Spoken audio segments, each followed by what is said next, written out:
Okay, so the next topic is going to be Chapter 7, and it's WW2, or World War II. Before I go into the lecture, I want to pass out and make sure that you all understand about, actually what you could do is look in your syllabus for history, Flight 102, and look in there and see when is the next essay due. It's in writing in black ink that was there when I handed it to you. The only thing you wrote in there were the dates that the essays were due. I know it's hard. You actually have your syllabus. When is it? Which 21st? September 21st. Is today the 18? 18, 19, 20, 21. Is that Thursday this week? Yes, it's Thursday this week. What time of the day is it due? Don't say 1:10. Don't say 1:20. It's at 2:20. It's due in the second class. Okay. So what I did was I made a very few changes to the instructions from last time. So actually, maybe what you ought to do on this one is write due September 21. That way you can't get it mixed up with the other instructions that I passed out about a month ago. So you could write due September 21. You might even write Thursday. So just for fun, let's look at the back page of this first. The back page is identical to last time. It's identical. And I'm doing the same thing. I will print out a sheet like this, and I'll write your name in the upper corner. And as I grade your paper, I'm just going to go down here and circle it, and that'll tell me how many points to take, to offer. So this is identical to last time. Let's go to the front page. So I keep writing Flight 101 and 102. So on your paper, this is for 102. Don't write Flight 101 on this paper. The instructions are going to be the same for 101. You'll notice the title page. You notice I put separate page in bold print about a third of the way down. That's because more than one person did not. That has to be its own piece of paper. The title page has to be its own piece of paper. So that's why I put that in there. Same stuff. Let's see, paragraph. You notice it says introduction paragraph. I added a phrase there in bold print. It says include the theme. Don't say the theme of this paper is the B-52 is the most awesome airplane in the world. You would say the B-52 is the most awesome strategic bomber ever to be manufactured in this solar system. I probably wouldn't say solar system. But I want you to tell me what's this paper supposed to tell me with no details? A sentence with no details. And my preference is you don't say, is try to find something other than awesome or super deluxe. I mean, I don't know. I like super deluxe. Does that have a hyphen in it? Super hyphen? Or is that a dash?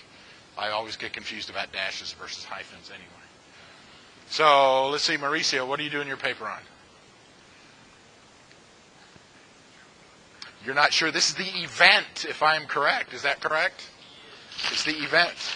Let's see what Mauricio is doing his paper on. Let's see, I wrote it down somewhere. Event. Mauricio, you're doing on the first aircraft with an ejection seat. Okay. So what you would need to do is think of something, why is it so significant about this aircraft with an ejection seat? You know, so you could think, say I'm trying to help Mauricio do his homework here. Let's see, what's so awesome or super deluxe about having ejection seats? Okay, there you go.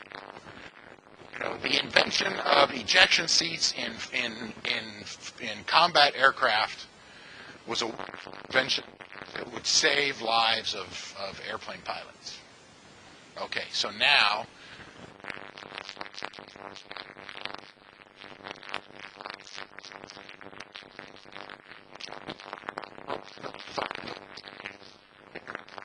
the paper. You can say, you know, the ejection seat was invented in 1947 and first installed in a production model aircraft in 1949. And Martin Baker has made more ejection seats than all of the other manufacturers put together.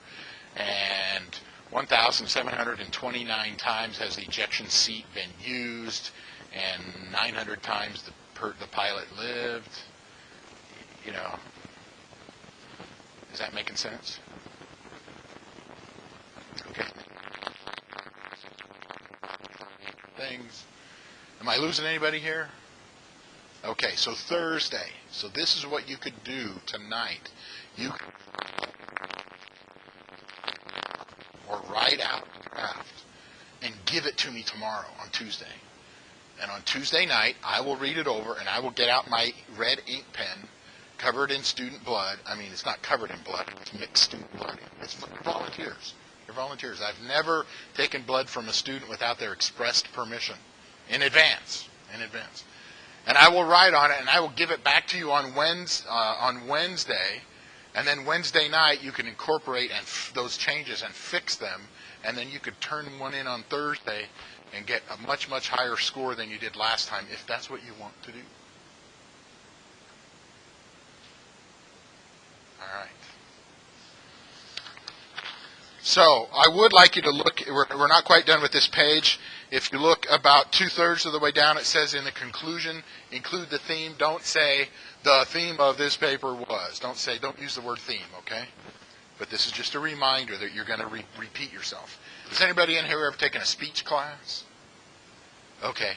Man, I did not want to take a speech class. I was in college when I had to take a speech class. I was 25 years old. Yeah, it was just before I turned 26. I was 25 years old. I had to take a speech class to get my bachelor's degree, and I did not want to take it. I was actually a little anxious. I was a little scared because I was not using speeches. I know it's hard to tell now, but I used to be introverted. That is that I didn't talk very much. I know, you look at it, no way, man. Yeah, I know my job now is to talk a lot, and you can't even get me to shut up even at break time. In any case, so I didn't want to take it, but I learned something really great out of that class. It was how to write a speech. And effectively, it's how to write a simple essay like this. The first part is you tell them what you're going to tell them. Really short, like here we are, that first paragraph is going to be, you're going to give them the details later, but you tell them what you're going to tell them. And then you tell them with all the details. And then you tell them what you told them. And that's what he taught us. And sure enough, that's what you did. He also made you stand in front of a mirror and practice it at home. And he made you time it. It had to be like 7 minutes, plus or minus 2 minutes, or something like that. I mean, they were timed. And you took off points if it was way too long or way too short. And he made everybody go up and do speeches. So I ended up doing like 3 or 4 speeches across that semester. And by the time I got done, it was like, well, I don't really like giving speeches, but I knew I could do it. So whether you and I like it or not, that's part of this class. And my hope is by the time you get done with 3 of these and 1 of them in private pilot ground school, not that people like writing short, 1.5 page essays, but at least you can do them. All right, and then the bibliography page. You notice it says in bold print, it says a reference, either a website or a magazine or book or whatever. You can only use it once. Thing it says you have to staple the bibliography guide, circle it. You do not have to do that. So you can, on the bottom of that page, you can cross it out. You do not have to staple this. You can cross that out. You do not have to staple it. But what I did was, I brought some extra copies. Would anybody like one? Can you turn this in? No. I don't want it. Because then would you pass that one back? Anybody else? This has not changed. If you have the one from last time, it's identical. But I'm really happy to give you a spare one. So do we still need to tell you? Nope. No, I made you do it once because my intent was to force you. I used the F word. My intent was to force you to use this document. Didn't work for everybody. But that's okay. At some point, I have to just let it go. Yes? Yes, you use it. You just don't have to staple it to the paper. Yes, you still have to use it. Thank you for saying that. You still have to use this. Now, if you really, really want to do it the easy way, you go to easybib.com. If you don't remember that or think you might not remember it, write it down on that piece of paper that's in front of you. Easybib, EASYBIB.com. I've never used it. Several people in here used that. And I think anybody that used EasyBib, did you get any points off of the bibliography page? Yeah? You did? Seriously? Okay, if you want to come back and show me after class or at break or before class, let's take a look at that because I don't want you to do the same thing again. Was yours the one that just said web? Okay. So no matter what you do, you got to have the URL, the whole thing spelled out. It's got to be in there. EasyBib's not that good then. It's not that good. Because it made you do it wrong. It's all EasyBib's fault, and you took the hit for it, man. You got to have the whole URL. Even if you don't bring in the whole paper, if you bring in part of it, or you bring in the bibliography page and say, hey, Mr. Johnson, this is what my bibliography page is going to look like. If you show it to me, on Wednesday, I could take like 30 seconds and look at it and tell you if the bibliography page is going to be all right. I can say yes, or I can say no. Does anybody have any questions about what you need to do for Thursday at 2:20 p.m. this week? Okay. So, now we're going to stook a dive bomb into World War II. Does anybody not know what a stook a dive bomber is? Well, you might find out what it is before this week is over, before today or tomorrow is over. So first we're going to talk about the beginning of World War II. We have 9.4 minutes left of class. So this is beginning of World War II, Part 1. You might want to write Part 1 to make it easier for the quizzes. Well, I guess no. In this class, we don't care if it's Part 1, Part 2, or Part 3 because we only have one quiz at the end. All right. The appeasement of Germany in the 1930s. When I say appeasement, I mean that was making Germany happy. Does anybody want? Can anybody do a pretty good? Can anybody do a pretty good German accent? I can do a lousy German accent, but I think if you were German, you would hear me and find it insulting, so I'm not going to do it. In any case, I watched too much Hogan's Heroes. It's a really terrible TV show from the early 1970s. It's terrible, terrible TV show. Okay, so literally there was the Treaty of Versailles. You don't have to write the word Versailles, but it starts with the letter V. Back at the end of World War I, and it kind of hosed Germany over in that it told Germany had to pay reparations to the other countries on the winning side, couldn't make a lot of powered flying machines and stuff like that. But in the 1930s, Adolf Hitler became the chancellor of Germany and said, you know what, we're not going to follow the Treaty of Versailles anymore. And the other countries were going, hey man, we really ought to tell Germany, remind them about the Treaty of Versailles. But they didn't want to cause a military conflict. So we're never going to have another big war. So what does it matter? It's been a decade since all that happened anyway. Literally, if I was going to say what's the number one reason why Adolf Hitler was able to gain so much power as the leader of Germany during the 1930s, is because the people of Germany felt that they got screwed over at the end of World War I. And Hitler came in and said, hey, we're being screwed over and we're really the greatest country on the planet. And therefore, we ought to be able to do all these great things and we're just going to do them. And their economy got way, way better. You think the Depression was bad in the United States in the early 1930s? It was much, much, much worse in parts of Europe and in particular in Germany. You could have them. It was like having, you had to have like $100,000 to buy a car. Well, you didn't have $100,000, so you didn't buy a car. You were lucky to buy a loaf of bread for $12. So we're not going to get into the definition of inflation. And then there's a million other details about how Adolf Hitler became the leader of Germany. Actually, it was either sophomore or junior year in high school in one of those social studies classes that they made me write a paper. I actually wrote a paper about the rise of Adolf Hitler. Of course, that would have been the 1940s, so there was a lot of stuff out there right after the war. All right. Arguably, and it depends on how you want to call it, arguably before the war started, Germany annexed or took over without bullets firing Austria and Czechoslovakia.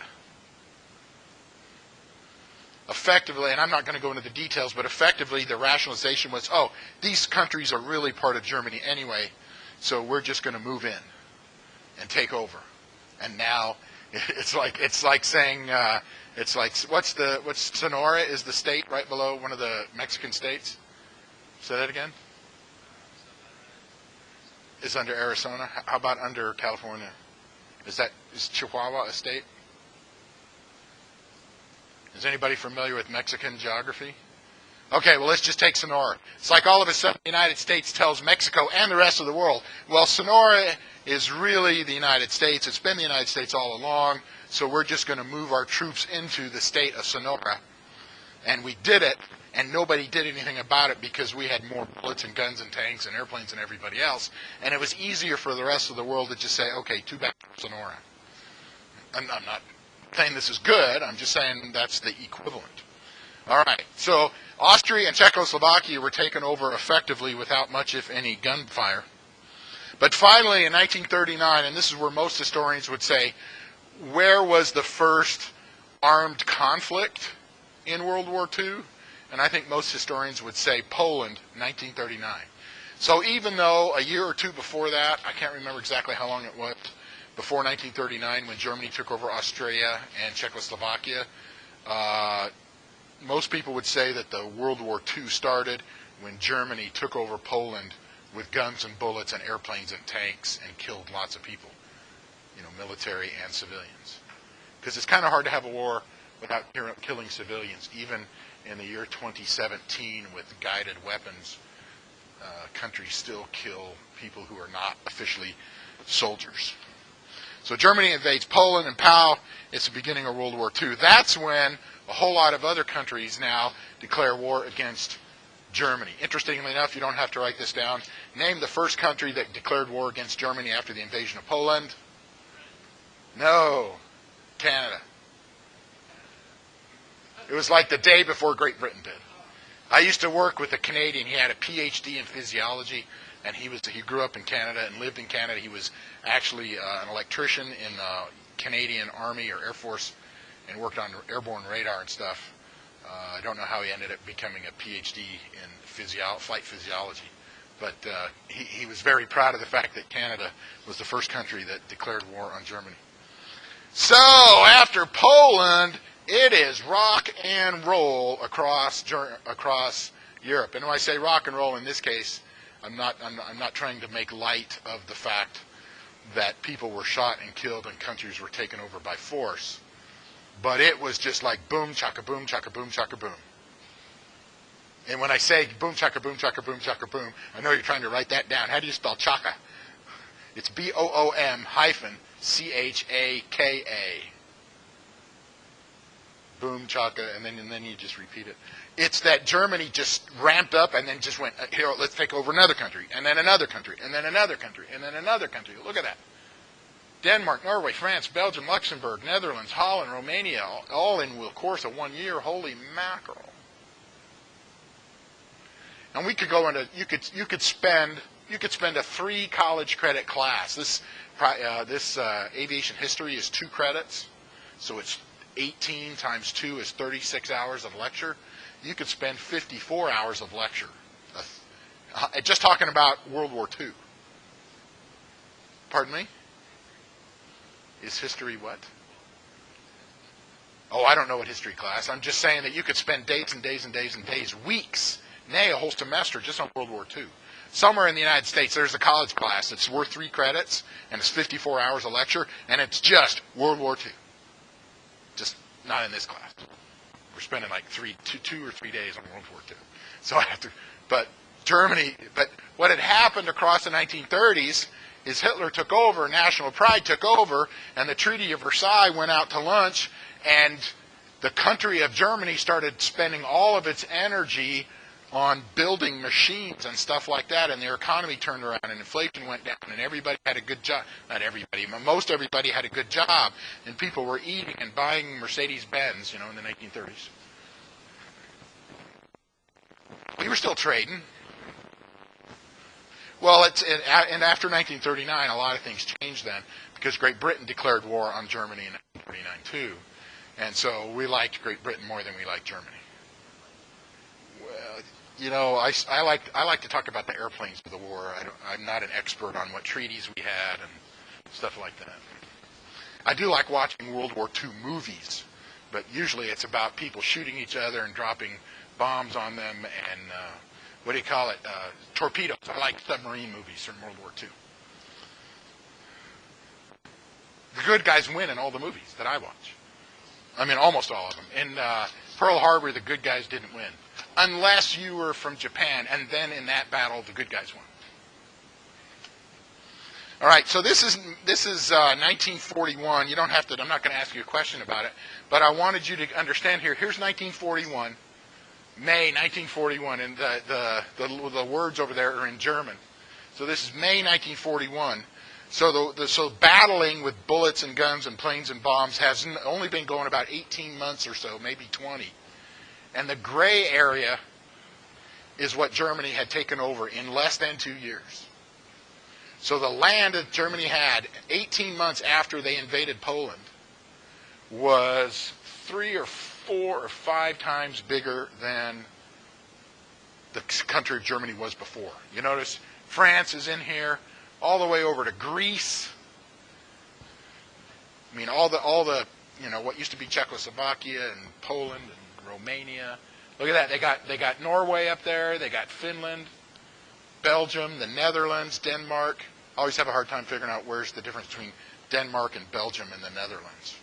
And what is Holland compared to those countries anyway? And look at that, North Africa. People forget about North Africa. So this was huge for 18 months, 20 months. That was a lot. Blitzkrieg is the name of a type of battle strategy.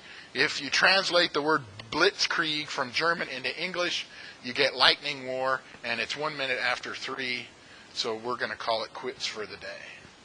We'll pick up on Blitzkrieg tomorrow.